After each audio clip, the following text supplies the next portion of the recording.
देखिए, linear programming problem में direct question के द्वारा हम लोग आगे बढ़ेंगे बोर्ड एग्जाम के पॉइंट ऑफ व्यू से, और इसी में हम लोग थ्योरेटिकल कंसेप्ट भी देखते चलेंगे। अलग से थ्योरेटिकल कंसेप्ट के लिए डिटेल्स में अभी क्लासेज पटना के यूट्यूब चैनल पर ऑलरेडी लीनियर प्रोग्रामिंग का क्लास 12 के लिए वीडियो अपलोड है, तो उसको भी आप देख सकते हैं। और आइए डायरेक्ट हम क्वेश्चन सॉल्व करते हैं। क्वेश्चन ऐसे पूछा जाता है कि मिनिमाइज या मैक्सिमाइज या दोनों z = x + 2y, इसको कहते हैं ऑब्जेक्टिव फंक्शन, और सब्जेक्ट टू द कंस्ट्रेंट्स दिया रहता है क्वेश्चन में ही। अब यहाँ पर 3 दिया है कंस्ट्रेंट्स, इनइक्वालिटी है, ये भी इनइक्वालिटी है, यह भी इनइक्वालिटी है, तो सब्जेक्ट टू कंस्ट्रेंट्स इनइक्वालिटी के ही टर्म्स में दिया रहता है। और यह x y ≥ जो 0 होता है, इसका मतलब है कंडीशन ऑफ नॉन नेगेटिविटी, मतलब x और y का वैल्यू जो है नेगेटिव नहीं होना चाहिए। यानी कि ग्राफिकली सॉल्व करना है तो ग्राफ में जो आप एक्सेस सिस्टम लेते हैं तो ये सारा काम आपको फर्स्ट क्वाड्रेंट में ही करना है, क्योंकि फर्स्ट क्वाड्रेंट में ही x और y दोनों 0 या 0 से बड़ा होते हैं। तो अब कैसे हम सॉल्व करते हैं, आइए देखा जाए। देखिए, जितने भी इनइक्वालिटी दिए हुए हों, 2 तो 2, 3 तो 3, तो सभी के कॉरेस्पॉन्डिंग आप इक्वेशन पहले बना लेंगे। तो आइए देखिए, इसके कॉरेस्पॉन्डिंग जब इक्वेशन बनाएंगे तो इसको हम L1 कहते हैं। अगर तो ये हो जाएगा x + 2y = 0। फिर L2 कॉरेस्पॉन्डिंग इक्वेशन, तो 2x - y = 0। फिर L3 तो 2x + y = 200। सॉरी, यहाँ 100 है, हाँ, इसका बनाए हैं पहले, फिर इसका बनाए हैं और फिर इसका बनाए हैं, तो कॉरेस्पॉन्डिंग इक्वेशन पहले प्राप्त कर लेंगे। अब इस दिए हुए इक्वेशन से आप देखेंगे कि एक हम चार्ट बनाएंगे, ठीक है। तो इसके लिए हम एक चार्ट ऐसे बना लिया, यहाँ पर हमने लिखा x, यहाँ हमने लिखा y। अब यहाँ देखिए, इसके लिए बना रहे हैं आप, तो यदि x 0 है तो यहाँ 0 लिख दीजिए, तो y क्या होगा, तो 50 होगा। और यदि y 0 है, ठीक है, तो x क्या हो जाएगा, तो 100 हो जाएगा। देखिए, ये 2 पॉइंट्स तो आपको लेने ही लेने हैं, और ग्राफ और बढ़िया बने तो आप कुछ और पॉइंट्स ले सकते हैं। सभी पॉइंट्स पॉजिटिव में ही होने चाहिए, क्योंकि फर्स्ट क्वाड्रेंट में आपको काम करना है, लेकिन कम से कम 2 आपको लेने हैं। अब आप L2 के लिए देखिए, इसका भी आप कुछ पॉइंट्स ले लेंगे, जैसे x और y। x 0 है तो y भी देखिए 0 ही होगा, मैंने यह लाइन ओरिजिन से होकर पास। अगर x 20 है तो y जो है ना, देखिए 40 हो जाएगा। अगर x जो है 50 है तो y जो है 100 हो जाएगा, दुगना। क्योंकि y = क्या लिखते हैं आप, देखिए y = 2x लिखते हैं, तो इसे आप ऐसे ही बढ़ते जाएगा, यानी कि ओरिजिन से ही ये पास होगा।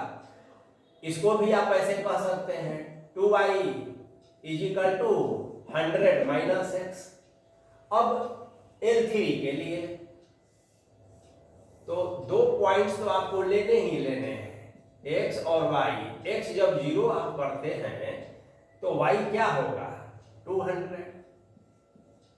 फिर जब y 0 करते हैं, ठीक है, तो x क्या होगा, 100। अब कुछ और पॉइंट्स है ना, चूंकि आप ग्राफ पर बनाएंगे, हम आपको बोर्ड पर बता रहे हैं, तो हम कन्वीनियंट के लिए इन 2 पॉइंट्स को जरूर लेंगे, जिसके लिए कि x 0 हो तो y क्या हो, और y 0 हो तो x क्या हो, बस। तो अब इस पॉइंट के आधार पर इस तीनों ही लाइन का जो इस दिए हुए इनइक्वालिटी के कॉरेस्पॉन्डिंग इक्वेशन को रिप्रेजेंट करते हैं, हम एक ग्राफ ड्रा करते हैं। और ग्राफ तो ड्रा करना आप जानते हैं, पॉइंट आपके पास है। तो आइए एक ग्राफ पहले हम इसको लेते हैं। तो ग्राफ में आप देखेंगे कि ऐसे लेंगे और ऐसे लेंगे, ठीक है। फर्स्ट क्वाड्रेंट तक ही हमको रहना है, इसलिए आगे बढ़ने की जरूरत नहीं है। ये ओरिजिन हो गया, यह एक्स एक्सिस हो गया, है ना, और यह वाई एक्सिस हो गया। तो ये तो आप जानते ही हैं। अब इसी ग्राफ पर पॉइंट कुछ इस तरह से प्लॉटिंग करेंगे, बांटेंगे एक्स एक्सिस और वाई एक्सिस पर, छोटा वर्ग, बड़ा वर्ग, स्मॉल स्क्वायर, बिग स्क्वायर, ऐसा आप पॉइंट प्लॉट करते हैं ना।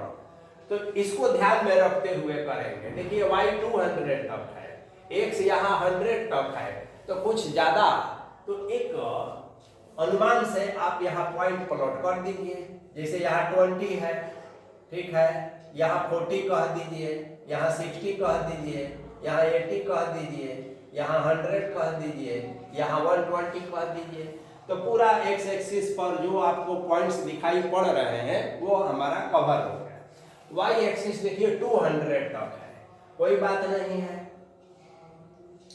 अगर हम 20 का लेंगे तो हम लोग के पास थोड़ा स्पेस कम है, तो थोड़ा हम बढ़ा देते हैं, यहाँ 40 कर लेते हैं, फिर यहाँ 60 कर लेते हैं, फिर यहाँ 80 कर लेते हैं, फिर यहाँ 100 कर 40, 60, 80, 100, तो 200 बहुत ऊपर चला जाएगा। तो इसको हम 40-40 का कर लेते हैं। 80 हो गया, यहाँ 120 हो गया, और यहाँ पर 160 हो गया, और यहाँ पर 200 हो गया। तो अब 200 तक इसमें भी आ गया। अब इसी पर आपको ग्राफ ड्रा करना है। तो देखिए पहले हम L1 की बात कहेंगे। तो L1 के लिए x जब 0 है तो y 50 है। तो देखिए x 0 तो y 50, तो देखिए 40 तो यहाँ है। अब यहाँ पर 50, 60, 70 और 80 होता है, तो 50 यहाँ हो गया 50, है ना। तो 0 से तो एक पॉइंट आप ऐसे ले लेंगे, ठीक है, और इस पॉइंट का कुछ नाम दे दीजिए। मान लिया जाए कि A, और इसका कोऑर्डिनेट आप यहाँ पर नोट कर लीजिए कि सुविधा हो जाएगी। तो 0 और 50 हो गया। अब आइए 100 0 है, तो x एक्सिस पर 100 यहाँ पर है, तो 0 यहाँ पर होगा। तो इसको कुछ नाम दे दीजिए B, और कहिए 100 0। अब आप क्या करेंगे कि A से B को मिला दीजिए।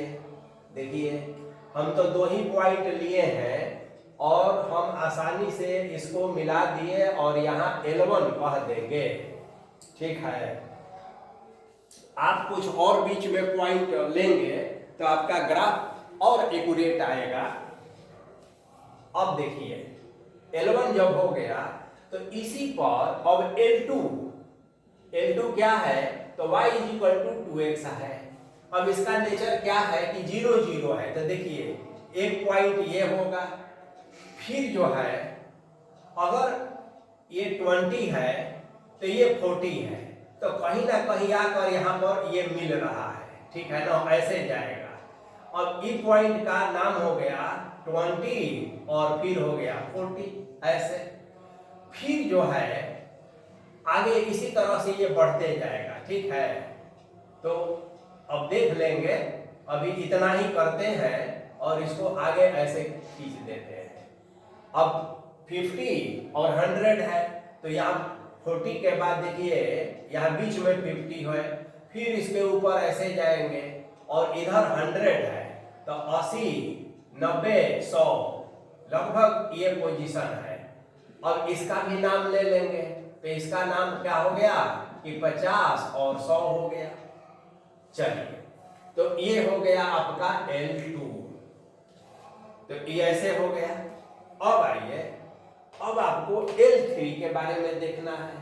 तो जब 0 है तो 200 है, तो 0 है तो 200 है, मैंने कौन सा पॉइंट हुआ, देखिए ये पॉइंट हुआ, ठीक है।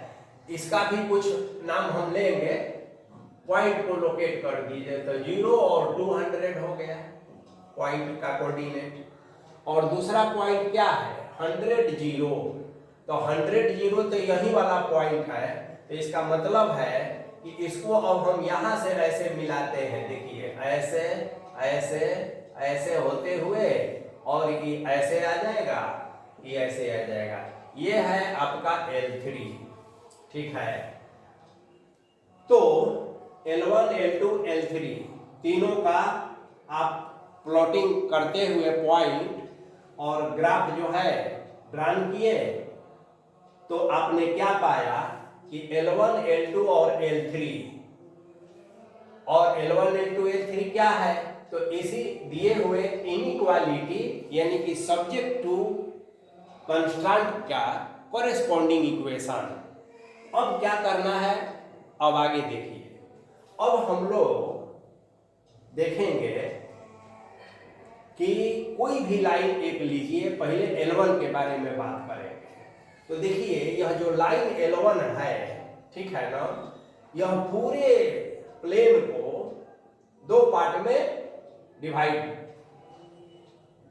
एक पार्ट में ओरिजिन है और एक पार्ट में ओरिजिन नहीं है। मैंने देखिए फर्स्ट क्वाड्रेंट तक ही आप अपना ध्यान रखिएगा। ये लाइन जो है प्लेन को बांट रही है, तो एक पार्ट में ये ओरिजिन है और इसके अपोजिट वाला पार्ट में ओरिजिन नहीं है। तो आपको करना है शेडेड, रंगना है। इसका कौन सा पार्ट रंगाएगा यह तय होगा इस बात पर कि ओरिजिन का कोऑर्डिनेट क्या होता है 0 0, और L1 का कॉरेस्पॉन्डिंग इक्वेशन क्या है यहां पर है। तो x 0 रखिए, y 0 रखिए, तो 0 हो गया। 0 इज ग्रेटर देन या इक्वल टू 100 ये होता है, संभव है, नहीं संभव है। तो इसका मतलब है कि 0 0 इसको सेटिस्फाई नहीं कर रहा है। तो जब सेटिस्फाई नहीं करेगा तो वह पार्ट कलर होगा जिसमें ओरिजिन नहीं है। मतलब कि इसका इस पार्ट में, अब इस पार्ट को कलर करने में ऐसे आप कर लीजिए, ऐसे ऐसे इस तरह से। याद रहे एक्स एक्सिस के नीचे नहीं लाना है। अगर यहां बढ़ते हैं तो आपको ऐसे ऐसे करना पड़ेगा, तो ऐसे ऐसे, ठीक है ना।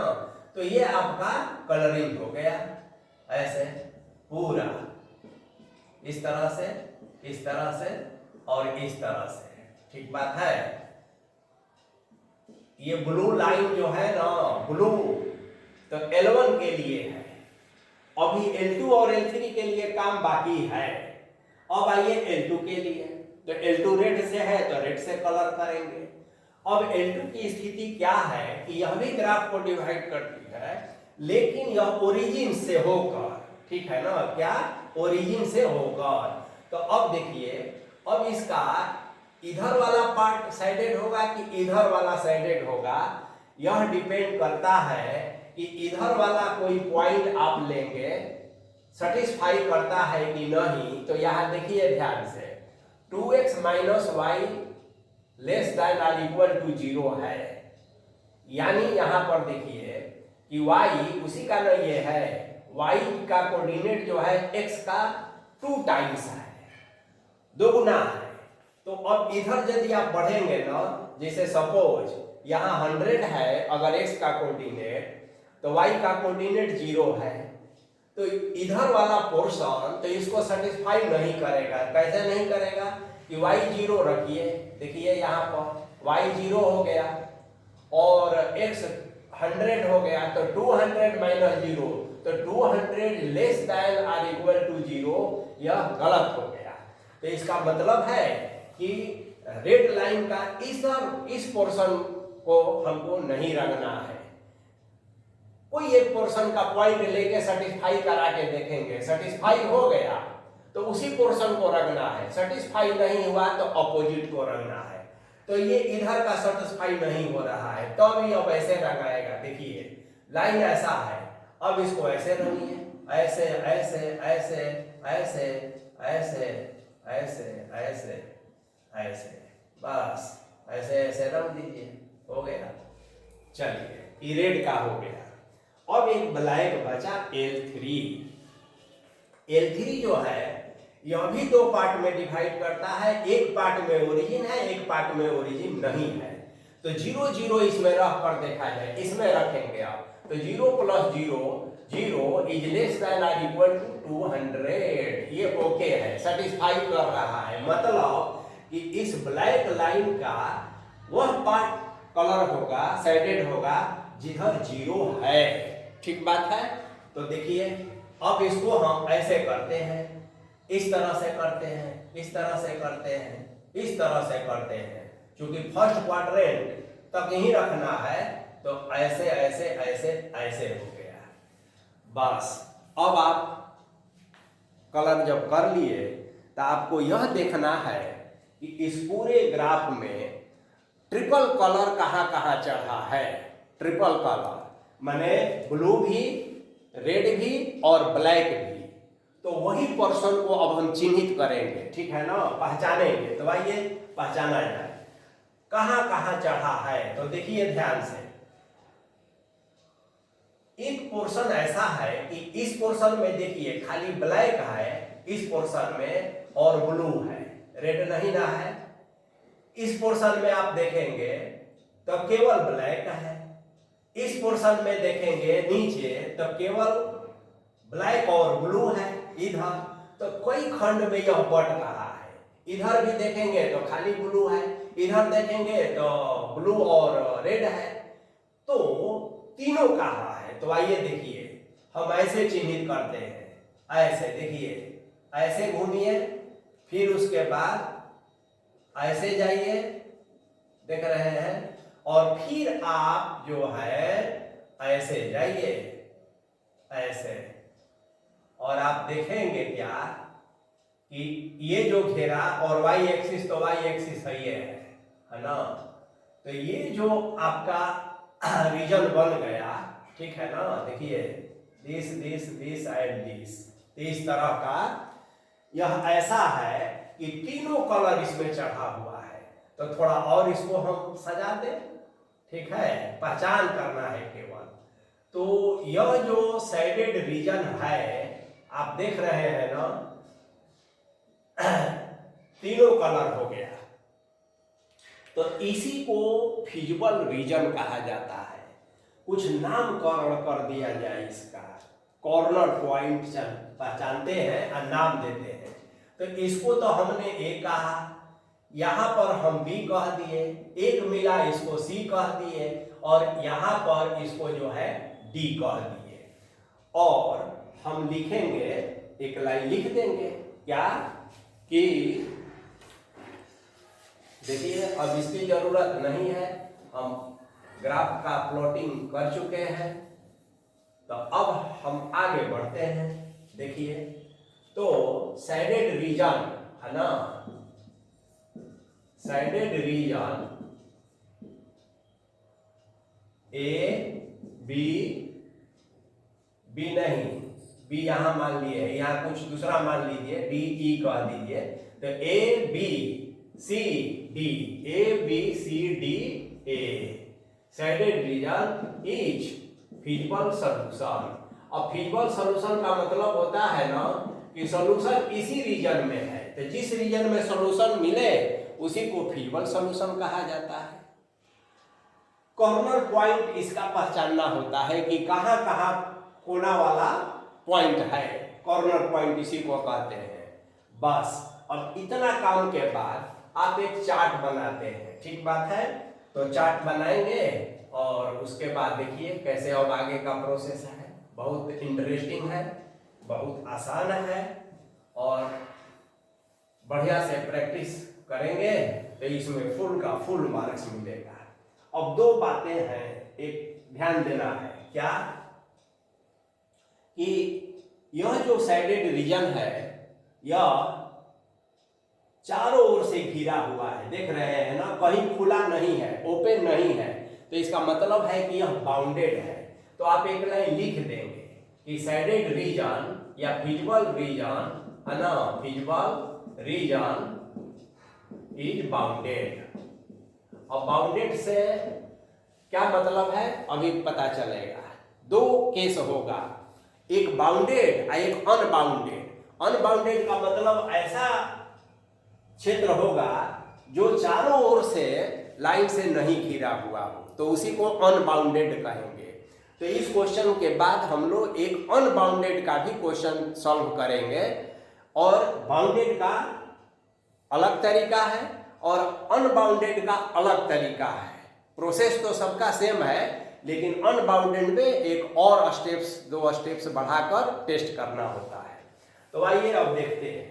हम यहाँ लिखते हैं कॉर्नर पॉइंट, कॉर्नर पॉइंट, और यहाँ लिखते हैं जेड। जेड का वैल्यू है x + 2y। अब इसका एक चार्ट बनाते हैं हम, ठीक बात है। ऐसे ऐसे कॉर्नर पॉइंट आप लिखते जाइए। तो देखिए यहाँ पर a और 0 और 50 है, फिर b यहाँ पर 20 और 40 है, c यहाँ पर 50 और 100 है, और लास्ट में d, ठीक है, और यहाँ पर 0 और 200 है। यही पॉइंट हो गया। अब इसका मतलब क्या है जानते हैं, x का वैल्यू 0 और y का वैल्यू 50 इसमें रख देना है। तो x 0 0 हुआ और y का मान 50 रखिएगा तो 100, तो 0 और प्लस 100 तो ये 100 हो गया। समझ गए ना, ऐसे, ठीक बात है। तो हर पॉइंट के लिए आप उसका वैल्यू निकाल लेंगे। तो बताइए 20 40 के लिए क्या हो जाएगा, 100 का है कि 20 और 40 दूनी 80, तो इसके लिए भी 100। ओके, अब बताइए 50 और 100 के लिए क्या हो जाएगा। तो ये 50 और ये 100, तो 200, तो 250 हो जाएगा, तो 250 कहेंगे। और 0 तो 0 और 2 × 2 तो ये हो गया 400। तो इस तरह से आपका ये वैल्यू निकला, ठीक बात है। अब इसमें देखना ये है कि मिनिमम कहाँ कहाँ है, मैक्सिमम इसमें कहाँ कहाँ है। तो देखिए ये जो 100 है ये मिनिमम है, तो यहाँ लिख दीजिए मिनिमम। यह भी 100 है, तो यह भी है मिनिमम, और यह जो है मैक्सिमम। अब आप यहाँ ध्यान देंगे, अगर यदि क्वेश्चन आपसे केवल एक ही है, मिनिमाइज का है, तो हम खाली मिनिमम पर फोकस करेंगे। यदि क्वेश्चन मैक्सिमाइज का है तो केवल मैक्सिमाइज पर फोकस करेंगे। यदि दोनों का है तो दोनों पर अलग अलग फोकस करना होगा। अब आप देखेंगे क्या कि यहाँ पर 100 तो ये 2 पॉइंट्स के लिए मिनिमम वैल्यू मिल रहा है। तो क्या ये सही है? बिल्कुल सही है। तो ऑप्टिमल पॉइंट या ऑप्टिमल जो इसका सॉल्यूशन होगा वो हो सकता है 2 पर भी मिल सकता है, 3 पर भी मिल सकता है। यानी कि कोई आइटम वो 50 खरीद ले, पेंसिल और पेन, अगर 2 लेकर चलते हैं, एक दुकानदार है उसको बिजनेस करना है, तो कितना पेंसिल और कितना पेन खरीदे ताकि उसको मैक्सिमम बेनिफिट हो जाए। अभी डिपेंड करता है कि पेंसिल कितना में मिलता है, पेन कितना में मिलता है और कितना में बिक्री होता है, हर पेंसिल और पेन पर कितना का प्रॉफिट होता है। तो profit should be maximum and cost should be minimum, यही बिजनेस का रूल होता है। और ऐसे ही प्रॉब्लम को सॉल्व करने के लिए ये लीनियर प्रोग्रामिंग प्रॉब्लम होता है, आप जानते हैं। चलिए, तो आपका सॉल्यूशन मिल गया। कैसे मिला? तो मैक्स जेड के लिए आप कहेंगे, इसलिए मैक्स जेड माने मैक्सिमम जेड, तो x = 0 एंड y = 200, ये आंसर हो गया। और मिनिमम जेड तो कहेंगे या तो x = 0 एंड y = 50, या फिर x = ऊपर लिख देते हैं देखिए अब इसको हम मिटा देते हैं और अब आपको कैसे आप लिखेंगे तो आंसर आपका निकल चुका है। यह जो कॉर्नर पॉइंट वाला चार्ट है यही आंसर बता देता है। तो आप कहेंगे कि मैक्स जेड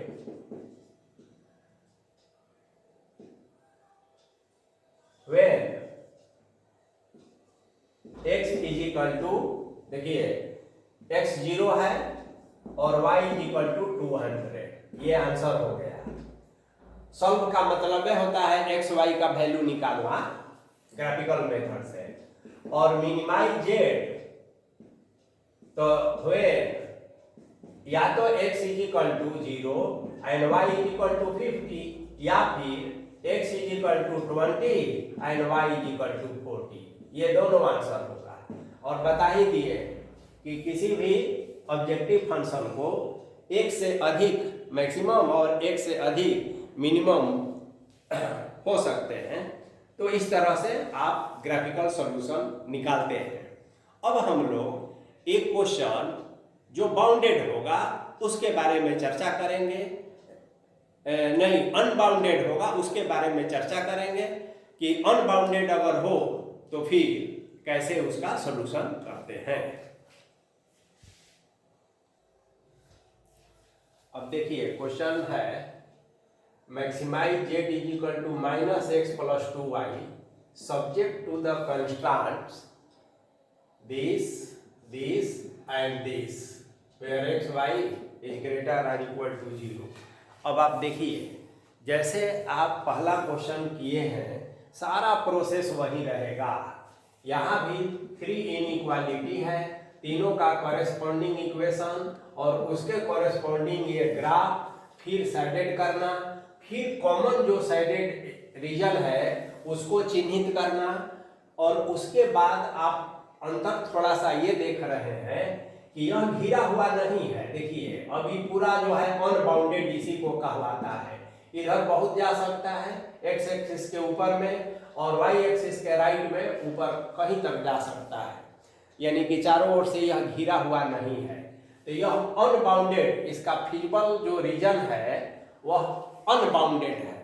जब बाउंडेड होगा तो जो मैक्सिमम और मिनिमम जिस पॉइंट पर मिलेगा वही आंसर हो जाएगा। लेकिन जब बाउंडेड नहीं होगा, अनबाउंडेड हो जाएगा, तो आप लिख देंगे कि here feasible region is unbounded, एक लाइन लिख देंगे फिजिबल रीजन इज अनबाउंडेड। प्रक्रिया वही रहेगा, इसमें भी कॉर्नर पॉइंट खोजना और कॉर्नर पॉइंट के कॉरेस्पॉन्डिंग जो ऑब्जेक्टिव फंक्शन दिया हुआ है उसमें वैल्यू निकाल लेना। क्वेश्चन मैक्सिमाइज का है तो मैक्सिमम तो यहाँ 1 हो गया, तो 1 किसके लिए हुआ, 3 और 2 के लिए हुआ। लेकिन अनबाउंडेड होने के कारण अभी हम नहीं कह सकते हैं कि वाकई में 1 जो है ना मैक्सिमम है अथवा नहीं, तो फर्दर टेस्ट करना पड़ता है। अब टेस्ट कैसे करेंगे, आइए मैक्सिमाइज है, यहाँ मैक्सिमाइज है तो देखिए जो ऑब्जेक्टिव फंक्शन है ना तो ये 1 से बड़ा होना, ऐसा एक इनइक्वालिटी बना लेंगे। ऑब्जेक्टिव फंक्शन लेंगे और वह जो मैक्सिमम वैल्यू आया है उससे बड़ा होना चाहिए। मैक्सिमाइज है इसलिए बड़ा शब्द ग्रेटर हो जाएगा।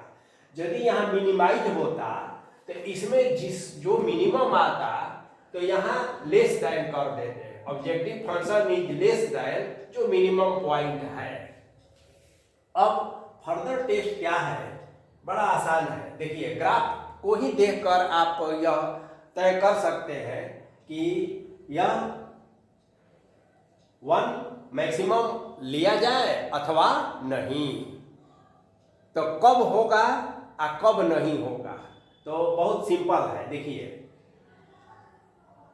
उसका टेस्ट कैसे करेंगे, ये जो ऑब्जेक्टिव फंक्शन ग्रेटर देन 1 कह लिए आप, तो इसका कॉरेस्पॉन्डिंग इसी पर एक आप फिर ग्राफ ड्रान कीजिए। तो हमने ये डॉट लाइन से ड्रान किया है, यह जो है इसके कॉरेस्पॉन्डिंग इक्वेशन का मामला है, ठीक है।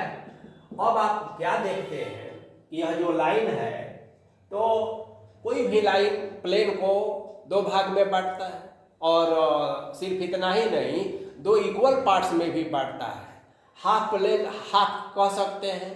तो अब इसका एक ये देख लेना है कि इसका जो हाफ प्लेन है उसका जो पॉइंट्स और जो आपका साइडेड रीजन है उसका कोई पॉइंट उसमें कुछ कॉमन है क्या। अगर कॉमन नहीं होगा तब यही सॉल्यूशन होगा, वन ही मैक्सिमम होगा, ठीक है ना। और यदि कॉमन होगा तो कहेंगे कि वन मैक्सिमम नहीं है, और नहीं कह सकते हैं कि किस पॉइंट पर किस पॉइंट के लिए मैक्सिमम होगा, तो कहेंगे कि there is no maximum value, ऐसा, क्योंकि अनबाउंडेड है। तो अनबाउंडेड के लिए आपको यह कंडीशन दिखाना पड़ेगा। अब यहाँ पर अगर आप देखते हैं कि इस लाइन का इधर वाला कुछ पॉइंट ले लीजिए या इधर वाला पॉइंट ले लीजिए, तो आप देख रहे हैं कि ये जो रीजन है इसके भीतर का कोई ना कोई पॉइंट इसको सेटिस्फाई कर रहा है। मतलब कि आप ग्राफ पेपर पर देख लेंगे तो उसके अनुसार कोई ना कोई पॉइंट इसको भी सेटिस्फाई कर रहा है। तो इसका मतलब है कि कॉमन पॉइंट है, ठीक है। तो कॉमन पॉइंट है, इसलिए आप कहेंगे देयर इज नो मैक्सिमम। और यदि कॉमन पॉइंट नहीं है, इसका हाफ का कोई एक पॉइंट लीजिए, इसको सेटिस्फाई नहीं कर रहा है, इसका मतलब है कि कॉमन पॉइंट नहीं है। तो थोड़ा सा सॉल्व किया हुआ क्वेश्चन और प्रैक्टिस करेंगे। तो बस लिखने का तरीका आपको यही है कि आप लिखेंगे कि since feasible region is unbounded, एक लाइन ऐसे लिख देंगे, feasible region is unbounded, so we further test, ठीक है। और फर्दर टेस्ट में वी हैव -x + 2y, जो भी ऑब्जेक्टिव फंक्शन दिया रहेगा ग्रेटर दैन 1, ठीक है। लेस रहेगा, मिनिमाइज रहेगा, तो लेस दैन जो मिनिमम आएगा वो पॉइंट लिख देंगे। यहाँ मिनिमम अगर होता तो -6 लिखा जाता कि दिस इज लेस दैन -6, और तब इसका यहाँ ग्राफ खींचते हैं आप, है ना, का ग्राफ इसके कॉरेस्पॉन्डिंग इक्वेशन का ग्राफ ड्रान करते हैं। उस ग्राफ को ड्रान करने के बाद लाइन के बाद आप देखते हैं कि उसका अपर लोअर कोई भी हाफ प्लेन जो है, ठीक है, उसका पॉइंट और आपके जो रीजन है उसका पॉइंट में कुछ कॉमन है अथवा नहीं। अगर कॉमन नहीं है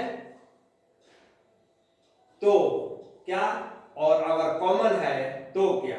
तो कॉमन अगर नहीं है तो यही आपका आंसर होगा कि मैक्सिमम होगा, और x = 3 और y = 2 योर आंसर, ठीक है। और यदि कॉमन है तो देयर इज नो मैक्सिमम या देयर इज नो मिनिमम, बस।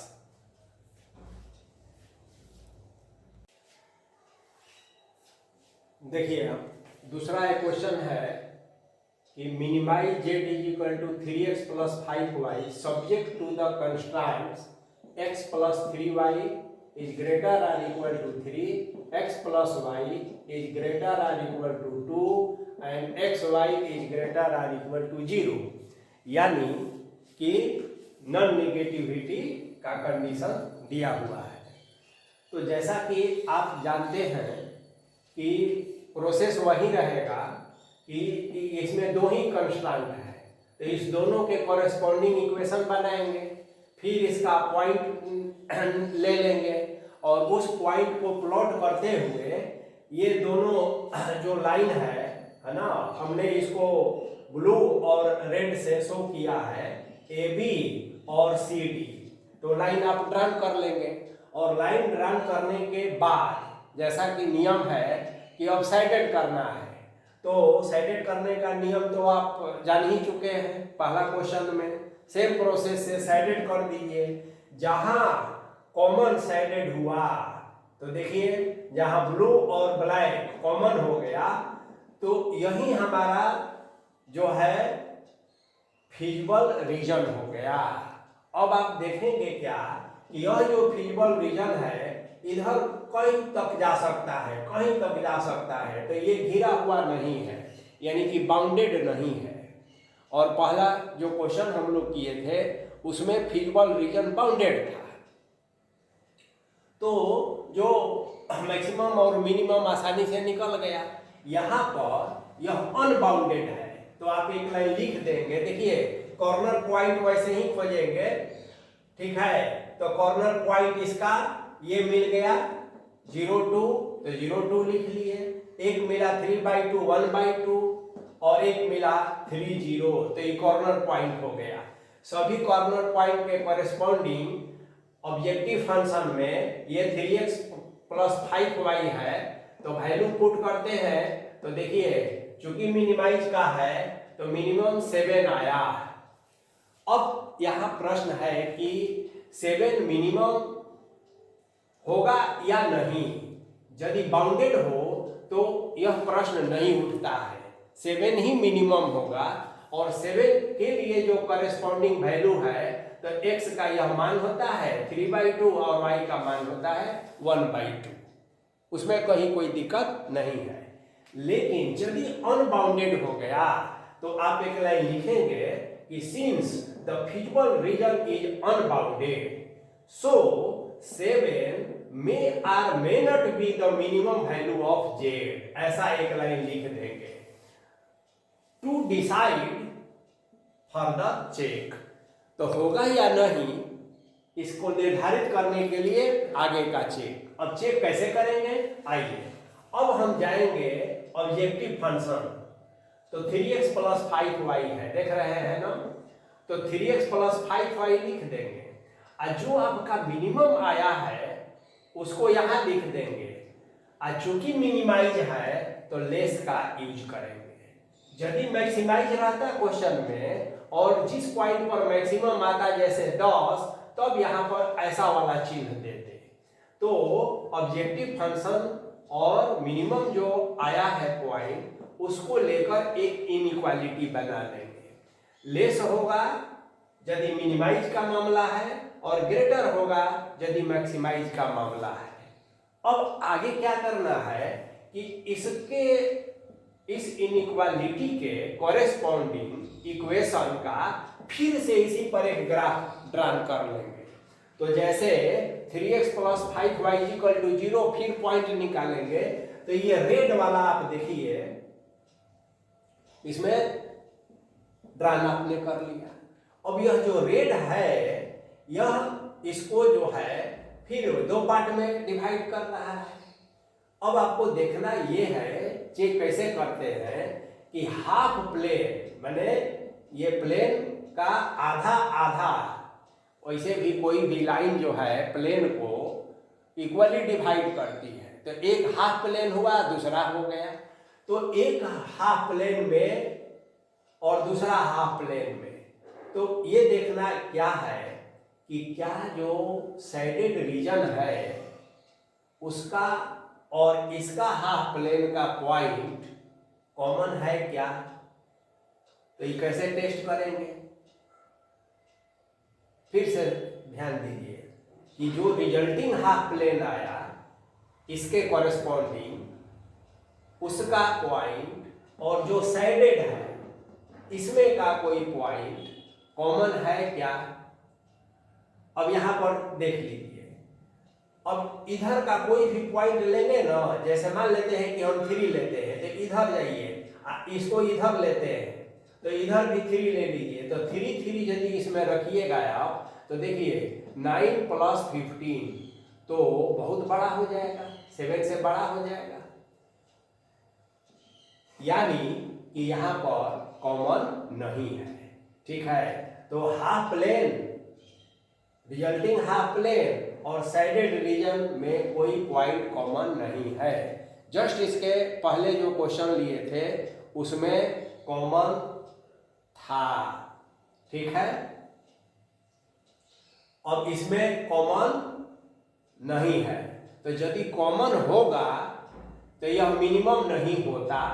ध्यान दीजिए, या मैक्सिमम नहीं होगा, तब कहा जाएगा कि कोई सॉल्यूशन नहीं, कोई मिनिमम नहीं, कोई मैक्सिमम नहीं। ठीक है, तो हम लिख दिए हैं कि कॉमन पॉइंट है या नहीं। तो देखिए, यदि है तो नहीं, और यदि नहीं है कॉमन तो हाँ। यहां पर कॉमन नहीं है, ठीक है ना। इस प्रॉब्लम में हाफ प्लेन और फिजिबल रीजन में कोई कॉमन पॉइंट नहीं है, इसलिए 7 ही मिनिमम होगा। इसलिए x is equal to 3/2 and y is equal to 1/2, यही आपका आंसर हुआ। तो अनबाउंडेड के केस में थोड़ा सा एक स्टेप आगे आपको बढ़कर देखना पड़ता है, तो इसका प्रैक्टिस आप करें।